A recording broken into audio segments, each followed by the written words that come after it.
What's up, YouTube? This is 82 and 0. Welcome back.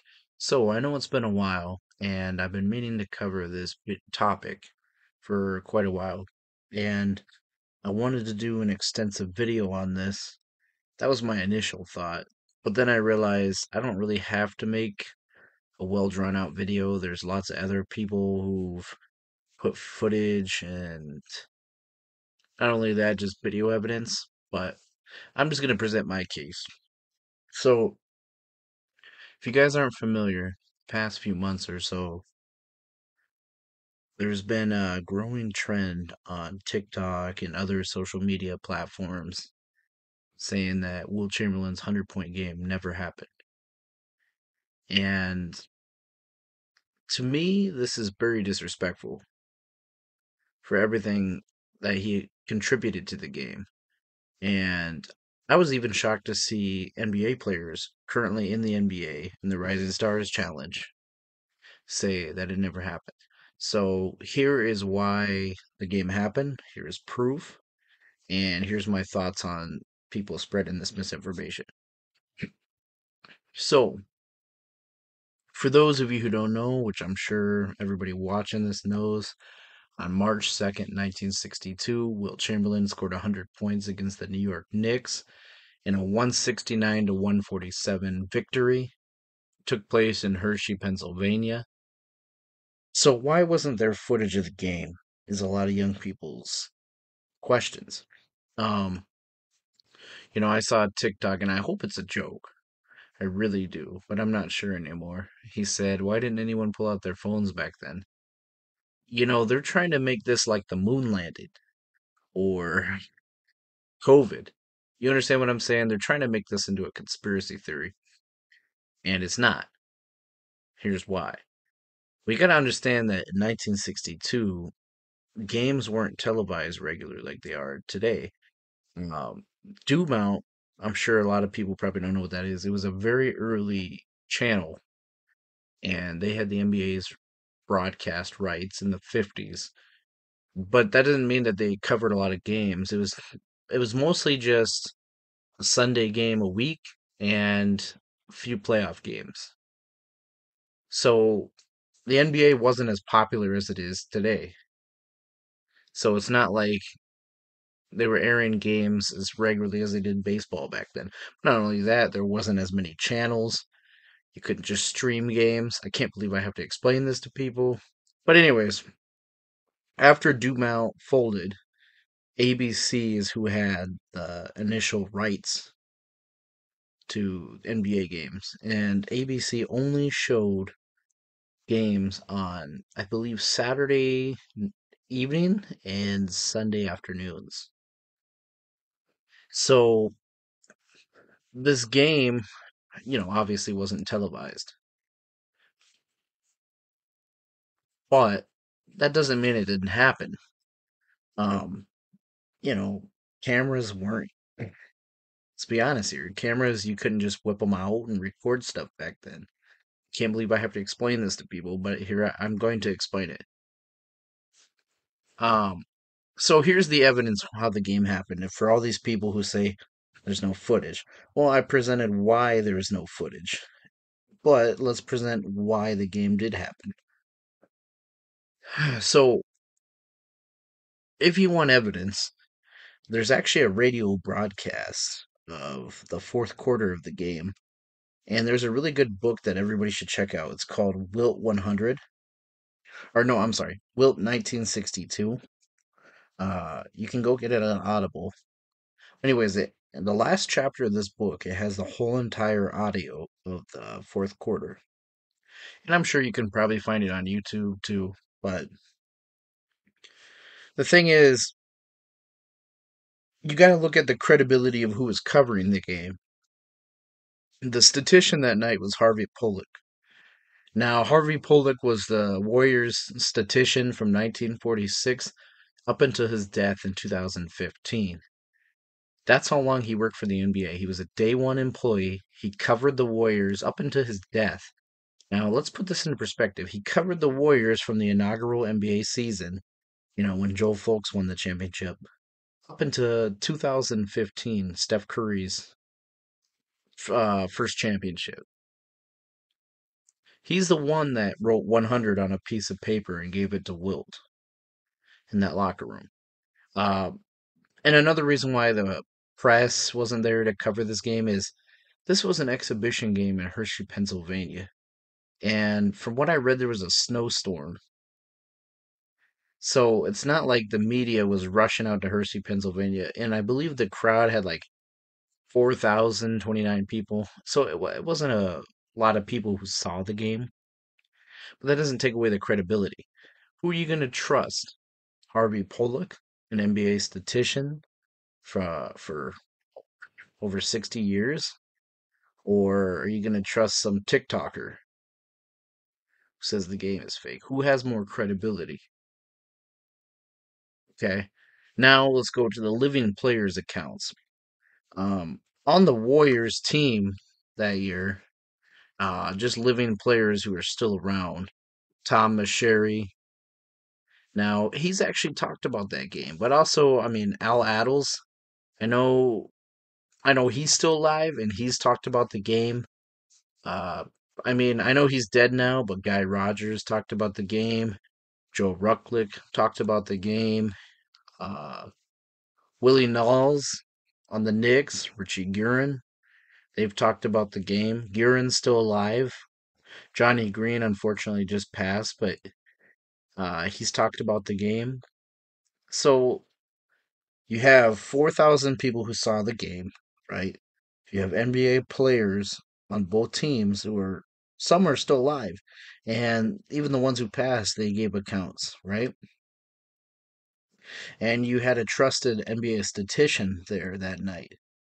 So, and even the officials, Willie Smith and Pete D'Ambriso, these are officials that worked for the NBA for a long time. It's not any conspiracy. Now, if it is a conspiracy, let's say the NBA did make this up, right? What do they get out of making this up? Because there's no footage. If they had some big elaborate scheme to, I don't know what they get out of saying Wilt scored 100 points in a game, but let's just say for the sake of argument they made this up. Wouldn't they try to fake a footage, right? Maybe pull footage from other games. You get what I'm saying? Because they would love to capitalize on that 100-point game. You know how much money that would be worth? It's probably killing them that Wilt's 100-point game has no footage. And on top of that, what makes you so sure that in the early 1960s, they would just, you know, at a time when racism tensions were at an all-time high, segregation was still legal. What makes you think that they would want to push this narrative about a black player scoring 100 points? You get what I'm saying? The color barrier in the NBA wasn't, it was broken, but it wasn't to the level of what it would become, decades later, or I should say a decade later. So, what would the NBA get out of faking this? I mean, you have the official box scores, you have the statistician that was there, you have players who played there. Not one player is that, if this was something that was made up, not one player, right, for either team ever said that it was made up. I mean, it's hard to get people to go along with something, right? Eventually, when you push a false narrative, there's going to be somebody speaking out. So why, if for the sake of argument, if the game was faked, how come none of the Knicks or none of the Warriors players, none of the officials, none of them ever said, "Hey, the game was staged"? Never happened. We have audio of the game, right? And not only that, the game is in the U.S. National Archive, the fourth quarter's audio. So if you think it's a conspiracy, if you think it's staged, then the government's in on it. So let me get this straight. The government's in on the conspiracy. The NBA and a statistician of almost 70 years is in on the conspiracy. All the players are in on this conspiracy. All the fans who saw the game are in on the conspiracy. Coaches are in on the conspiracy. What's more likely, that the game happened and we just didn't have footage of it, or that all the fans, statistician, government all had a massive cover up? I mean, it's really not that hard to figure out. And unfortunately, this is a huge problem with the NBA. You don't see this in other sports. I mean, baseball, they really respect their past greats. You're not going to see a player like Otani shit on Babe Ruth or Ted Williams. And I just don't understand what's the point. Like, yeah, you may say, hey, I'm not familiar with that era. I don't know about it, but you don't have to shit on it. So I think I should put into perspective of why Wilt Chamberlain's 100-point game was able to happen. In the 1962 season, 61-62, this was the fastest paced NBA season in history. Yes. I know scores today in 2023, 2024 currently. Uh, Teams are averaging 115 points a game. And in 1962, they averaged 118. So you might be saying, "Oh, what are you talking about? It's around the same pace." No, because teams in 1962 were averaging 107.7 field goal attempts per game versus today where they take 89.2. The reason why the scores are so inflated today is because so much more three-point shooting. I mean, there wasn't a three-point line back then. Now you got to keep in mind that Wilt Chamberlain in the 62 season, there was no load management. He played every minute of every game that season. He averaged over 48 minutes a game due to overtimes. So if you have a player who he's playing 48 minutes a game, and on top of that, the coach of the Philadelphia Warriors that season, his game plan was pretty much the ball never leaves Wilt's hands. Frank McGuire was his name. His strategy was pretty much all the offense flows through Wilt. So the way he saw it is we got to have Wilt score as much as he can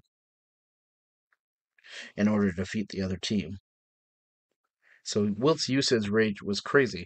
But it's not only Wilt. I mean, look at other players' stat lines. I mean, Oscar Robertson, Elgin Baylor. There were a lot of players back then who had crazy stat lines, right? This just goes to show you how Wilt was so dominant. Because even in that era where teams were playing at a much faster pace, he was still way ahead of them in scoring. And this is why I don't understand why people say those players wouldn't be able to play today. They played in the fastest pace, with uncomfortable shoes, comfortable flights, and comfortable travel, and they were still able to put monster stat line. I mean, look at Elgin Baylor that year. He had to serve in the Army, and he was playing weekend games, and he was coming out there averaging, I think, 34 points per game. So, of course, these were great athletes. Of course, they'd be able to play today. So, the reason why I'm talking about this is the 50-point game. When you look at the 50-point season, right? He averaged 50 points per game that season. When you look at it on paper in a modern context, it might look crazy. But when you adjust his per 30 games, per 36 per minute game stats, because I told you he played 48 minutes a game, his per 36 minutes make it look more reasonable. Like he averaged 37.4 points, 19 rebounds per game, and that's if he played 36 minutes per game, adjusted with the pace. So do you understand now the difference of pace? Now keep that in your mind. So he's having all these hot nights during that season. Uh, Before the 100-point game, I don't remember how many games before the 100-point, but he set the record. Elgin Baylor had the record, and then he broke it. And then he broke his own record with the 100-point game. So it was bound to happen. I mean, people in the media at the time were saying Wilt's 100-point game could very well happen. It's not that. out of the realm of possibility when you really start considering the era, the pace, the way he played. He was just bound to get hot. The only part that really stands out is the free throw shooting that night. I mean, he went 28 of 32, which, if you know anything about Wilt Chamberlain, he was an atrociously bad free throw shooter. So that's where I think it's more remarkable. Not to downplay anything Wilt did, because, I mean, he's the only player in NBA history to have a 100-point game. It's not downplaying him. I'm just saying that to me is more remarkable. Because he had seasons where he shot, in the 40s, 50s, 60s free throw percentage. So, every player can get hot. You look at Klay Thompson's 3-quarter 60-point game. Wilt was bound for one of those. And it was on March 2nd, 1962 that he did it. Now let's get into why why it's important to carry on this Wilt Chamberlain legacy. Well, Wilt Chamberlain's no longer here, obviously. Bill Russell's no longer here, and pretty soon, all those players that played in that game, the 100-point game, be gone too.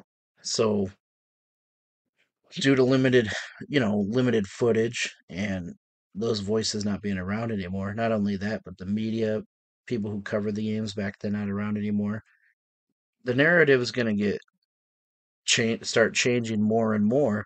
People are going to forget that era. People are going to forget that voice. People are going to forget the greats from that time period.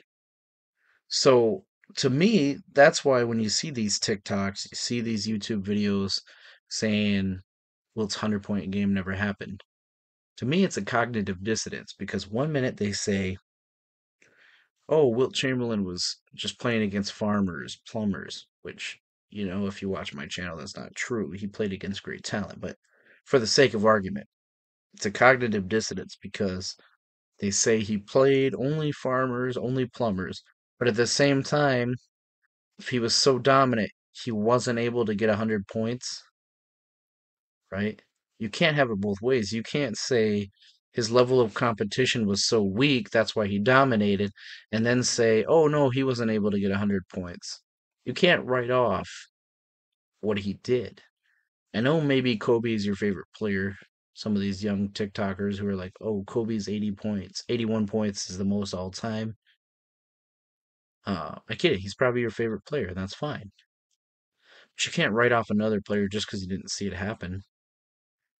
You know, this TikTok generation, I mean, I'm part of this, man. I'm Gen Z myself, but there's really a lot of entitlement this generation is they're always able to shit on players from the past. And if you look at the thumbnail in this video, the picture, you look at this guy, what makes him more credible than the NBA statistician of over 60 years? What makes him have more insight on the 100-point game than all the players who played on that? Does this fat fuck look like he ever played an NBA game in his life? And, trying to tear down Wilt's legacy on Black History Month, that's just really disrespectful. So that's why I have a channel like this. It's dedicated to the old school and keeping their legacies alive because unfortunately, that's the way the media works nowadays. That's the way the narrative goes is they want to sell you the latest product. When you go to a car dealership, they're not worried about selling you a 1962 car. They're worried about selling you the latest car. So that's why we really need to appreciate these players and appreciate their stories and their legacies and the contributions that they made to the game and stop shitting on players of the past. So that's my thoughts on the controversy going around right now on TikTok and YouTube about Wilt's 100-point game. Let me know what your thoughts are down below, and thanks for watching.